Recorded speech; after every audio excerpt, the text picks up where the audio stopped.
Masih Anda ikuti Prime Topic, dialog bersama DPRD Kota Semarang dengan judul Menjaga Daya Beli Masyarakat. Disiarkan dari Inspiration Space, Gedung KWU Lantai 2 Fakultas Ekonomika dan Bisnis Universitas Diponegoro Tembalang Semarang. Acara ini didukung oleh Sekretariat DPRD Kota Semarang.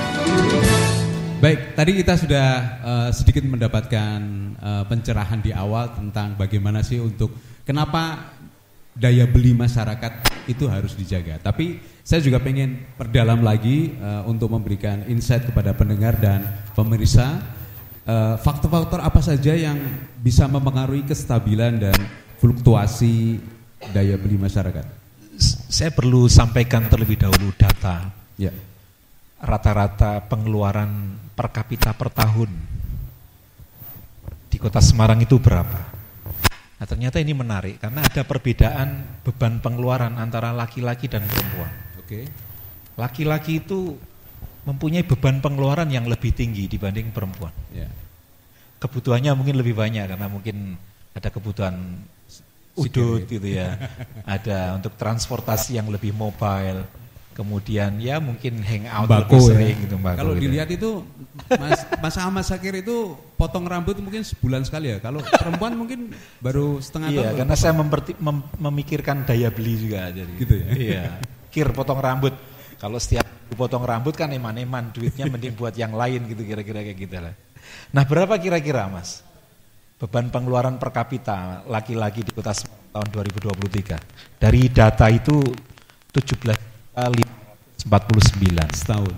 1 tahun per kapita Ya. untuk laki-laki, dan itu itu merupakan satu hal yang wajar saya kira. Angka tadi 17 juta itu sudah disesuaikan dengan ada istilah namanya purchasing power parity. Ya. Jadi agar tidak ada bias mengenai uang, karena sebenarnya masyarakat itu nggak butuh uang. Yang dibutuhkan itu apa yang bisa dibeli dengan uang. Ya. Kita nggak akan kenyang dengan uang. Kita nggak akan bisa menutup aurat kita dengan uang. Kita nggak akan lindung dari hujan dengan uang. Tetapi kita tertutup auratnya dan kemudian menjadi manusia yang mulia ketika kita berpakaian yang layak. Kita dapatkan energi, tubuh kita sehat karena kita memakan ya bahan-bahan makanan yang sehat. Nah, uang itu hanyalah sarana. Nah, oleh karena itu 17 juta tadi itu sudah disesuaikan dengan daya beli uang, artinya sudah di-adjust dengan kenaikan harga-harga. Tetapi tentu saja yang namanya beban pengeluaran itu terus meningkat. Nah, itu memang meningkat dari tahun ke tahun. Nah, untuk perbandingan saja, berapa untuk yang perempuan di Kota Semarang? 15 juta, 200 sekian per kapita per tahun. Kalau kita bandingkan dengan kota yang lain, ternyata masih untung Pak. Laki-laki di Semarang ketimbang laki-laki di Surakarta. Itu udah termasuk Salatiga. Sewa video drakor juga ya? Itu udah termasuk Iya. ya, udah entertain juga ya? Ternyata Salatiga itu beban pengeluarannya lebih gede dibanding Semarang laki-laki. Saya nggak tahu penjelasannya bagaimana ini. Perempuan Salatiga? Yang laki-laki Pak. Oh, laki-laki. Ya, 20 juta sekian per kapita per tahun itu untuk kota Salatiga ya. Iya. Berarti padahal kota kecil ya? Iya, betul, kota kecil. Artinya apa? Lebih murah lah di sini. Artinya daya beli laki-laki untuk mendapatkan barang-barang yang dibutuhkan itu lebih powerful ketimbang di Salatiga. Nah, tentu itu dua hal tadi. Pendapatannya lebih tinggi atau harga-harganya terkendali gitu, lebih murah. Nah, oleh karena itu tentu ada persentase kenaikan beban pengeluaran setiap tahun ini yang harus diperhatikan ya untuk memastikan bahwa beban pengeluarannya itu bisa dikompensasi dengan kenaikan pendapatan yang memadai. Nah, kira-kira seperti itu Mas, gambaran mengenai yang tadi saya sampaikan berkaitan dengan daya beli. Jadi sekali lagi jangan sampai kita itu terjebak dengan adanya ilusi uang. Karena uang tidak memberikan kepuasan apapun pada diri kita. Yang memberikan kepuasan adalah ketika kebutuhan kesehatan kita bisa kita dapatkan. Kalau indikator ekonomi seperti inflasi yang cukup rendah di Kota Semarang, kemudian pertumbuhan ekonomi yang tertinggi di Jawa Tengah, sejauh mana pengaruhnya terhadap daya beli masyarakat? Baik, kalau kita bicara inflasi tadi disampaikan oleh Pak Bambang, inflasi di bulan April itu 3,01%. Nah, ini harus menjadi lampu kuning. Iya, udah tinggi. Bagi Indonesia dan Semarang dan Indonesia pada umumnya, karena target inflasi yang ditetapkan 3, oleh itu Kota Semarang? Atau nasional? Itu Semarang, 3,01 itu Semarang. Kalau nasional 3,00%. Sementara target inflasi yang ditetapkan untuk tahun 2024 year on year itu 2,5%. Artinya apa? Ini memang harus menjadi perhatian kita bahwa ada kenaikan harga-harga yang melebihi angka yang sudah ditetapkan sebagai target di akhir tahun 2024, 2,5%. Nah, ini harus pemerintah Kota Semarang harus mengambil tindakan ya untuk mengantisipasi ini agar tahun 2024 yang menjadi kekhawatiran kita, daya beli turun itu harus terjaga.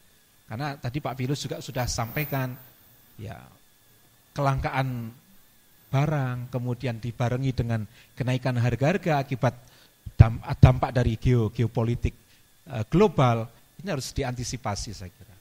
Kalau kita bicara mengenai daya beli. Baik. Terima kasih Mas Ahmad Syakir, ini gambaran globalnya mungkin nanti kita lebih perdalam lagi secara teknis. Baik, saya ke Mas Pilus. Mas Pilus, kalau tadi Ahmad Syakir udah menjelaskan cukup panjang lebar tentang latar belakang kenapa daya beli itu harus dijaga. Nah, sebenarnya kita pengen tahu lebih teknis nih, bagaimana struktur APBD tahun ini untuk memberi ruang terkait dengan menurunnya daya beli masyarakat. Kalau kita lihat struktur APBD itu tidak jauh beda dengan tahun-tahun sebelumnya. Hanya kami sepakat program pemerintah ini memang yang diprioritaskan ya. Artinya diprioritaskan bukan berarti yang lainnya tidak terlalu penting. Tetapi kalau saya melihat kerangka atau strukturnya, memang Dinas Pendidikan itu mendapat porsi yang cukup ya. Porsinya agak lumayan besar ya, Dinas Pendidikan. Kesehatan. Ya. Jadi ini penting juga ya, Dinas Pendidikan, Kesehatan, terus kemudian dari sektor pangan, ya, ekonomi, artinya di bidang ketahanan pangan, terus di dinas-dinas yang bersentuhan langsung dengan masyarakat, ini memang kami sepakat programnya Wali Kota atau program Kota Semarang ini, karena itu penting juga, karena orang ini kan kebutuhan yang pertama harus mereka dapatkan memang kebutuhan hidup ya, kebutuhan keseharian. Tetapi pendidikan kan yang lebih penting.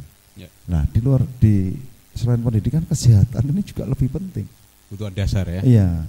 Nah, walau dengan cara ada semacam untuk UHC ada, terus semuanya dari mulai tingkat puskesmas, rumah sakit ini juga dibantu oleh pemerintah. Artinya pengeluaran mereka ini kan sudah terkurang dulu, artinya yang kebutuhannya itu sudah di range seperti ini macam-macam, tetapi yang paling berat tidak diduga ini kan sebetulnya kalau orang masuk rumah sakit itu kan biayanya juga tidak terduga juga, ini sudah teringankan dulu dari sana, sehingga untuk kebutuhan-kebutuhan yang lain masih bisa terjangkau.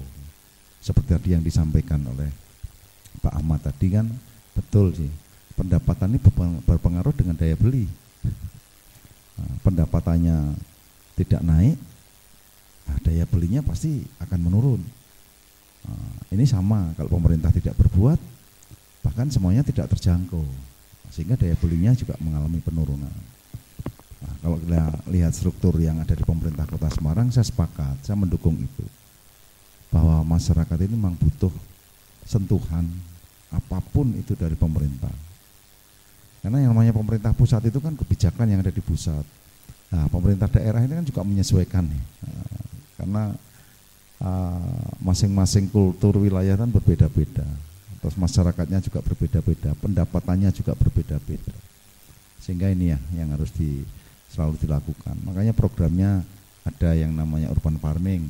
Kalau jaga nih semisal nanti ada kelangkaan pangan, karena ada beberapa bahan pangan yang harus diimpor dari luar, tiba-tiba tidak bisa mengimpor itu lagi, terus apa yang harus kita, kebutuhan ini penting, pokok.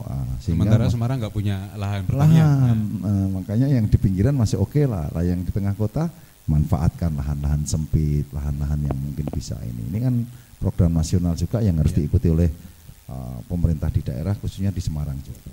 Selain kesehatan, pendidikan, apalagi yang di-highlight Mas Pilus tentang struktur APBD Semarang tahun 2024 nih ya, yang tujuannya untuk mendorong stabilitas daya beli masyarakat?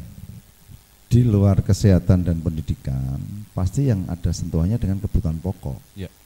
ada kebutuhan pokok pasti di dinas ketahanan pangan, terus di dinas perdagangan itu harus artinya ditingkatkan juga, karena di sektor itulah yang masyarakat ini sebetulnya sangat ketergantungan di sektor itu juga, karena melihat pengalaman yang dulu-dulu ini memang kalau kita melihat dampak dari geopolitik mungkin tidak terlalu ada yang mengatakan seperti itu, tetapi pada kenyataannya ini pengaruhnya besar. Pedagang, pengusaha, para konglomerat ini begitu mau beralih kepemimpinan itu sudah bingung. Bingungnya itu pengaruh dengan harga-harga yang ada di lingkungan sekitar kita, karena ada di sana ini. Kira-kira itu. Nah, makanya dengan dampak yang kemarin ini ya harapannya mudah-mudahan bisa segera stabil semuanya, karena para pengusaha ini kan paling takut kalau nanti ada hal-hal yang tidak diinginkan tiba-tiba gitu, oh iya, jeblok gitu. ini pengaruh terhadap ekonomi. Iya. Oke, semoga kondisi politik kita juga segera kondusif. Dan berikutnya nih saya ke Mas atau Pak Bambang Pramusinto, nyun sewu. Nah, menjaga daya beli masyarakat Kota Semarang tadi seperti yang dijelaskan Mas Pilus ini kan salah satunya menjadi skala prioritas struktur APBD Kota Semarang. Nah, kira-kira kita masuk ke kebijakan dan apa langkah yang sudah dilakukan Pemkot Semarang untuk mengendalikan harga dan menjaga daya beli masyarakat Kota Semarang ini. Baik, terima kasih Mas. Jadi perlu kami sampaikan dulu bahwa DPRD selama ini sangat responsif gitu, dengan eksekutif. Ya, mau buat program kegiatan apapun itu DPRD responsif. Nah, dalam konteks pengendalian ekonomi ini, semuanya sebenarnya kan kembali ke kreativitas dari eksekutif gitu ya. Jadi apapun program yang dibuat oleh eksekutif dalam rangka pengendalian ekonomi itu pasti Dewan akan menyesuaikan.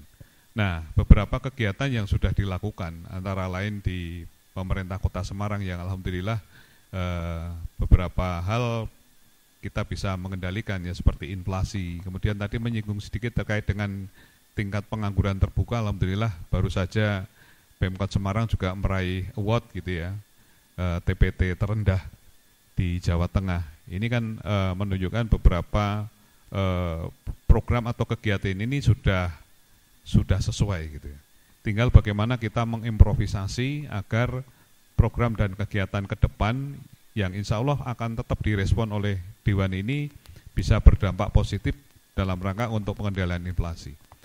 Contohnya seperti kalau di ketahanan pangan, dulu saya mengadakan kegiatan pasar pangan rakyat murah dan aman gitu, atau Pak Rahman gitu. Di Undip nggak ada Pak ya? Iya, sudah pernah masuk di Undip juga. Sudah masuk ya? Iya, jadi Pak Rahman ini kan kelebihannya setiap hari diminta siap gitu. Jadi Pak Rahman ini kan keunikannya ini merupakan kolaborasi antara pemerintah Kota Semarang, kemudian BUMN, BUMD Jateng, ya, kemudian Badan Usaha Milik Petani. Kebetulan Kota Semarang ini punya BUMP untuk setiap saat ini bisa mengadakan pasar murah kalau masyarakat minta. Bahkan sekarang ini trennya sudah bisa sehari 2-3 kali. Dan kita ini sudah berkolaborasi dengan beberapa pemangku kepentingan. Misalkan di kampus ini beberapa kali kami masuk.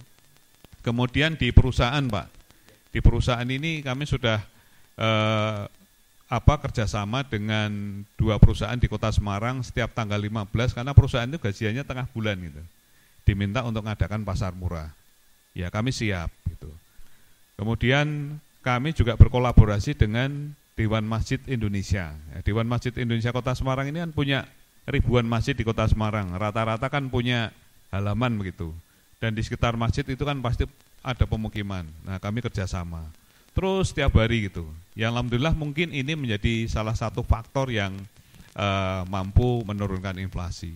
Selain itu kami juga punya jejaring lumbung pangan Kota Semarang. Dari 177 kelurahan ini kami sudah bisa bentuk 122 jejaring lumbung pangan. Jadi ketika warga Tanjung Mas butuh yang namanya telur gitu ya, kita langsung suplai. Siapa yang suplai? Bisa Bulog, bisa Badan Usaha Milik Petani, bisa BUMD Jateng gitu. Ya, atau siapapun stakeholder pangan yang biasa kita libatkan di Pak Rahman itu gitu. Itu setiap hari kita bisa suplai. Nah, itu yang menurut saya juga menjadi salah satu upaya yang mungkin sekarang ini bisa mengendalikan inflasi di Kota Semarang. Selain pasar murah apa lagi, Pak? Nah, kemudian tadi yang disampaikan Pak Pilus, ya Bu Wali Kota ini juga mendorong masyarakat untuk bisa mengoptimalkan urban farming, Pak. Ya, di Dinas Pertanian ini juga sudah digalakkan urban farming, dan konsepnya pemerintah kota ini kalau melakukan kegiatan itu kolaboratif lah itu. Jadi jangan pertanian jalan sendiri gitu. Nah, ini alhamdulillah Dinas Pertanian juga sudah menggandeng beberapa OPD termasuk Dinas Pendidikan. Karena di Kota Semarang ini kan lahan pertanian produktif ini tinggal 6%, Pak. Tinggal 6%. Nah, bagaimana bisa menggenjot komoditas pangan terutama yang penyumbang inflasi. Karena contoh untuk bulan April ini salah satu komoditas yang menjadi penyumbang inflasi ini bawang merah gitu. Padahal bawang merah ini bisa loh ditanam di Kota Semarang itu. Terus beberapa waktu yang lalu cabai, tapi alhamdulillah cabai sekarang ini sudah tidak penyumbang inflasi. Nah, bawang merah dan cabai ini kan bisa sebenarnya digalakkan masyarakat sendiri. Masuk mau butuh bawang merah harus beli gitu. Ya, kemudian butuh cabai harus beli. Nah, masyarakat juga perlu diedukasi gitu, supaya yang namanya bawang merah sama cabai bisa nanam sendiri gitu. Beberapa waktu yang lalu yang lucu lagi apa? Tomat gitu. Tomat ini penyumbang inflasi. Terus yang baru ini juga bayam. Nah, ini sebenarnya kan beberapa komoditas yang sebenarnya masyarakat mampu mengelola sendiri.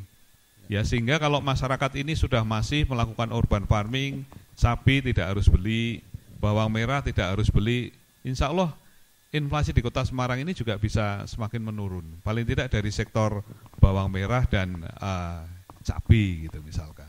Ya. Contohnya seperti itu. Nah, ini urban farming juga tidak hanya digalakkan di pekarangannya warga, tapi juga salah satunya sudah berkolaborasi dengan Dinas Pendidikan, karena sekolah-sekolah kami itu kan punya lahan luas-luas, Pak. Yeah. Nah, daripada nganggur atau ditanami tanaman yang kurang berdampak, ya kita bisa kolaborasi yuk bareng-bareng ditanami tanaman penyumbang inflasi. Misalkan kita buat sentra-sentra gitu. Kalau saya sih sudah menyampaikan ke Kepala Dinas Pertanian juga buat sentra-sentra, misalkan di Mijen semuanya kita tanami bawang merah ya, atau yang dominan bawang merah. Ya masyarakat, ya KWT, ya dinas sekolah-sekolah gitu. Kemudian yang di Gunung Pati misalkan sentra cabai. Ya. Contohnya seperti itu sih, Pak. Baik. Kita harapkan nanti di segmen berikutnya ada masukan dari pengamat ekonomi kita, Mas Zakir, untuk memberikan inputan atau tentang bagaimana sih sebenarnya langkah-langkah yang sudah dilakukan Pemkot ini udah on the track atau ada yang bisa harus ditingkatkan. Setelah itu di segmen berikutnya kita undang juga teman-teman mahasiswa ya untuk memberikan inputan, masukan atau pertanyaan kepada para narasumber, dan sesaat lagi kita akan rehat masih di Prime Topic dengan judul Menjaga Daya Beli Masyarakat yang disiarkan dari Ruang Inspiration Space Gedung KWU Fakultas Ekonomika dan Bisnis Universitas Diponegoro, Semarang. Masih Anda ikuti Prime Topic, dialog bersama DPRD Kota Semarang dengan judul Menjaga Daya Beli Masyarakat, disiarkan dari Inspiration Space, Gedung KWU lantai 2 Fakultas Ekonomika dan Bisnis Universitas Diponegoro Tembalang, Semarang. Acara ini didukung oleh Sekretariat DPRD Kota Semarang.